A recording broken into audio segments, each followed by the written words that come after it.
um livro com que todos aprendemos que também há poesia no real, no mundo, no cotidiano, na vizinha do lado, na noite, no frio, na doença, no cansaço. Que há metafísica a retirar da normalidade, do dia-a-dia de trabalho, da cidade, dos operários, dos objetos banais, de outros sentimentos que não o amor imortal, de outros homens e mulheres que não os príncipes valentes e as mulheres idealizadas, jamais tocadas. A poesia não mora nas coisas, é obra do olhar de quem as vê. Vamos abrir o livro de Cesário Verde.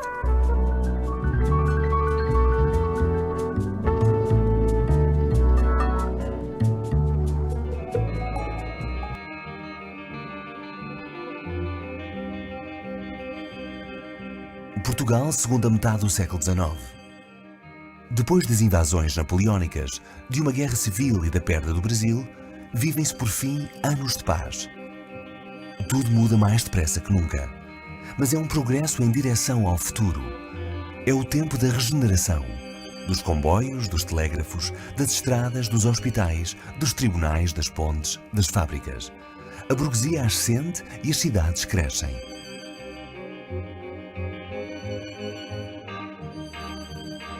Por entre as notícias da atualidade, os jornais de julho de 1886 dão nota da morte de um comerciante de Lisboa com alguns poemas publicados na imprensa. Um jovem de apenas 31 anos chamado Cesário Verde. No ano seguinte, contudo, é dada à estampa uma obra poética cujo título não deixa margem para dúvidas: o livro de Cesário Verde. Não se trataria de certo de uma ressurreição. Era uma edição póstuma da responsabilidade de um amigo do autor. Mas póstuma porquê? Porque tinha um poeta de morrer para receber a atenção que não merecera em vida. São 3 poemas, fundamentalmente, em que Cesário dá uma visão bem feroz da sexualidade feminina, como sendo uma coisa que, enquanto feminina, é atuante. O que também é uma ideia extremamente moderna, de uma mulher predadora, violenta, e que torna os homens em seres sacrificiais. E eu vou acompanhando-a, corcovado, no trottoir como um doido em convulsões, febril, de colorinho amarrotado, desejando o lugar dos seus truões, sinistro e maltrajado. Os poemas de Cesário surgem dispersamente pela imprensa a partir de 1873, mas só despertam atenção pelas razões erradas. O poeta é acusado de ser mal influenciado por Baudelaire e pelas suas flores do mal. Ramalho Ortigão recomenda-lhe que se torne menos verde e mais Cesário, e a sua concepção da mulher é recebida com choque. O demônico arrisca-se, atravessa covas, entulhos, lamaçais depressa, com seus pezinhos rápidos de cabra.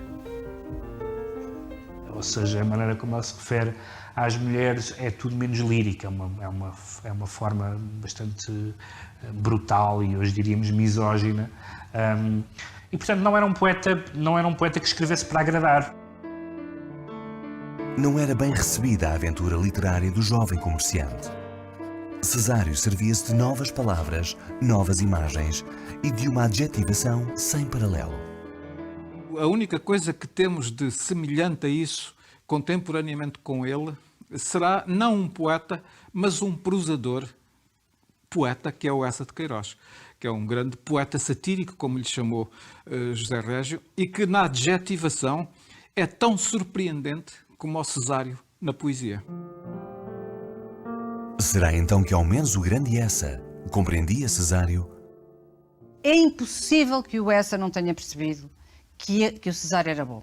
Tendo-o lido, percebeu. Isso de certeza absoluta. Se não falou dele jamais, é porque tinha inveja. Percebeu que o Cesário era tão bom como ele, se não melhor.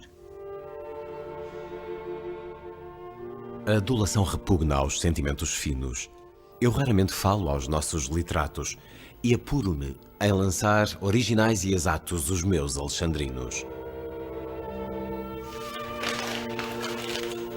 Seria então por inveja que não se reconhecia Cesário?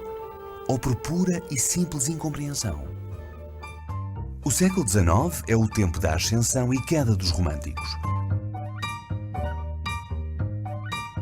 A escola chegara com Almeida Garrett e prolongar-se até Feliciano de Castilho, porta-estandarte da resistência às novas ideias importadas de França por um grupo de jovens que se havia conhecido em Coimbra.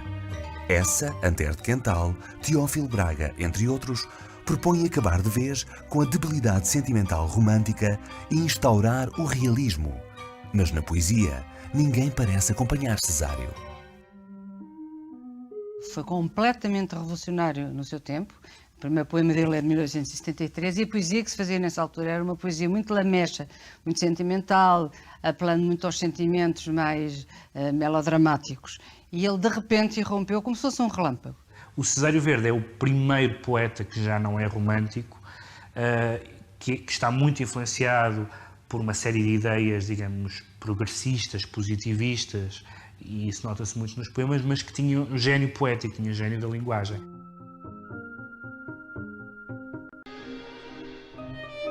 Cesário dispensava a fanfarra das grandes palavras e dos grandes temas. Havia mais a descobrir em coisas tão prosaicas como a mesa de um café, uma garrafa de bebida, um gesto de humanidade. E havia ainda uma nova galeria de personagens. Em vez de musas e poetas, vinham calceteiros, varinas, engomadeiras, operários. O português não apreciou.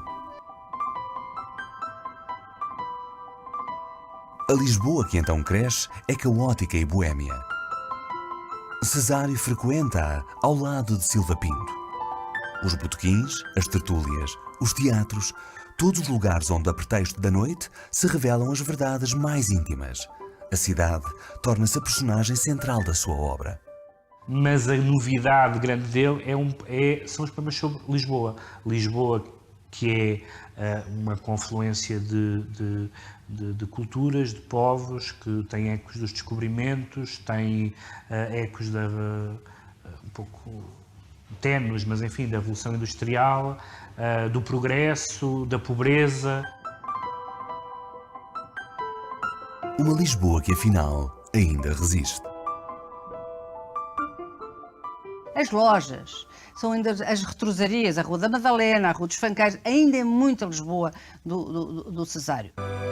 O livro de Cesário Verde, obra única e póstuma, revela-se afinal o testamento de um poeta múltiplo.